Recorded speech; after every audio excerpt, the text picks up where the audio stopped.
What's up, everyone? This week, I got a chance to talk to Ron Pleasant over at Muscogee County School District. He's the CIO there, and we had this great conversation about how remote work and the use of products like Zoom is actually helping flatten the organization and rethinking teams altogether. So I think you'll find some of the concepts that we talk about in this video really interesting. And there's some actual practices that you might want to bring back to kind of the new normal when we go back there, because some of these practices are going to be essential to create more inclusive, more diverse, more equitable, more kind of learning organization oriented teams. So check out these nuggets and I hope you enjoy. What is the benefit of flattening an organization and reducing hierarchy? What are you seeing in this condition of remote work that we could share a remote work tip to our audience?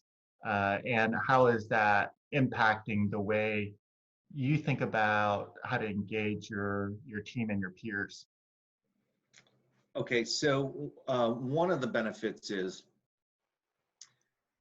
you shorten the time from recognition of an opportunity or a problem to the resolution or proposal against that opportunity. You shorten that time specifically because we are moments away. I can start up a meeting with anybody regardless of where they physically are at. I don't have to navigate some of the traditional historical structures of the organization.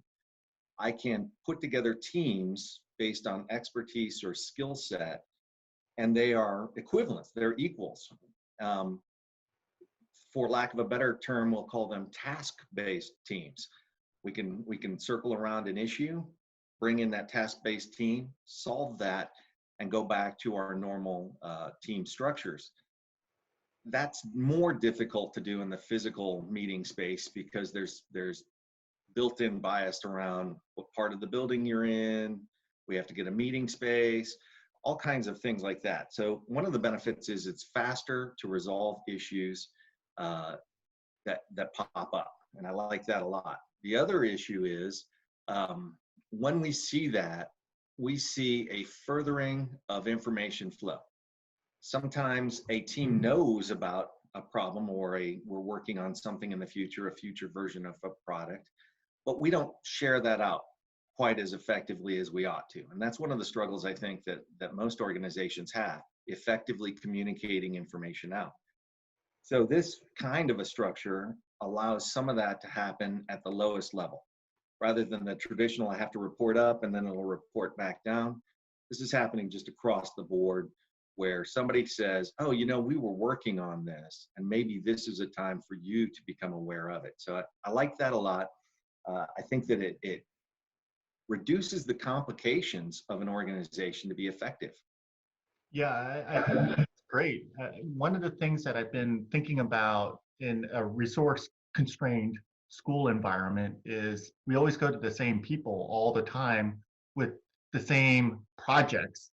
And the ability to kind of, like, I guess, for lack of a better example, would be to like Moneyball the whole organization and build teams based on resource, based on their schedule, how much time they have, some of their interests, their skills. Like, you could actually craft very unique teams that can start to execute some of the work while other teams are working on other streams of work, and it increases capability, I think, over time. It does. And I think, once you get into a management level, you get hung up with sometimes decisions being made without your input, sometimes allocations of resources being made that you're responsible for. And this kind of a situation right here has kept us all so busy that it takes your mind off of those things and has you focus on maybe what's more important, the core mission, the core needs. And I like that a lot. And I think that we need to, whenever we're looking to restore our normal working operations, we need to capture what it was that made this successful and to move it forward. That's a good segue to my next question. What are some of the, the 2 or 3 practices or reflections that you're getting from this kind of remote working environment that you would want to take back to the normal environment, I guess. There's probably a new normal, but whatever that looks like. And what would be some of the challenges that you have to be really cognizant of in order to put these better practices in place? One of the things that I have experienced in other industries that's sort of uh, an area that doesn't get covered a lot in school districts is just the idea of remote work. There's kind of this built-in belief that I must physically see you in order for you to be working, and that's how we, know you're effective. What's happening to us is we are being effective and I can't see you. I can see the product of what you're working on, so I know you're working on it, but I no longer have the physical domain to see you at work. That's one of the practices I think that we need to adopt. When we go back to establishing normal working routines, we need to acknowledge that we can still be effective, we can still be very efficient, and yet have people work from remote locations from time to time. Maybe not every day, but quite a lot. And every job's a little bit different, but some jobs really lend themselves well to this remote work, and we have to acknowledge that we could get gains in efficiency if we would simply allow some of that flexibility. Now, one of the challenges obviously is, when you see somebody at their desk at work, that's how you decided that they must be working on something meaningful and they must be engaged.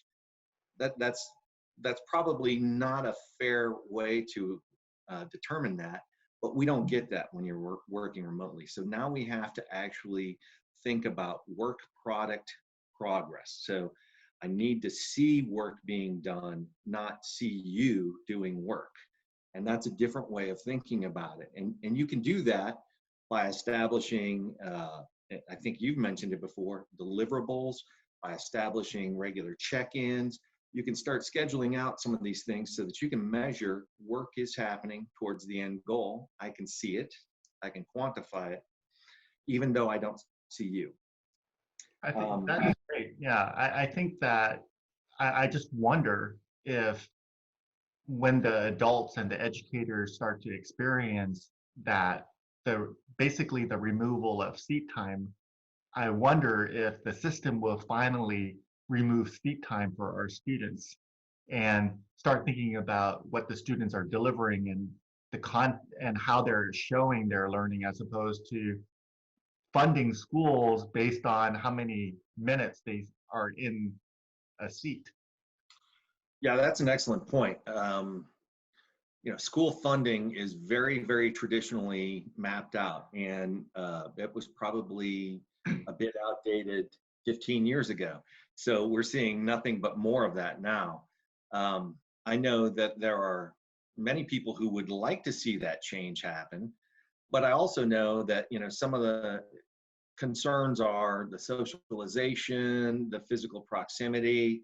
How do we, adjust for those and make sure that every student, can't feel working on their own is the best way to do it. They need to have some physical collaboration. So how do we adjust for those emotional needs and also make sure that we're available to keep some students on task? Yeah. So I get all that, but I would say that for the most part we're talking about measuring effectiveness of education based on mastery, not based on time. So it should probably be funded based on mastery and not based on time. So the last question I have for you, and I don't think we actually talked about this one, but I'm curious, what additional power or motivation do you see from the teams that you work with through this remote work environment because of the reduction of hierarchy and the flattening of the organization? What additional commitments or ownership are you seeing in how they work? Specifically because I'm in charge of the technology support teams,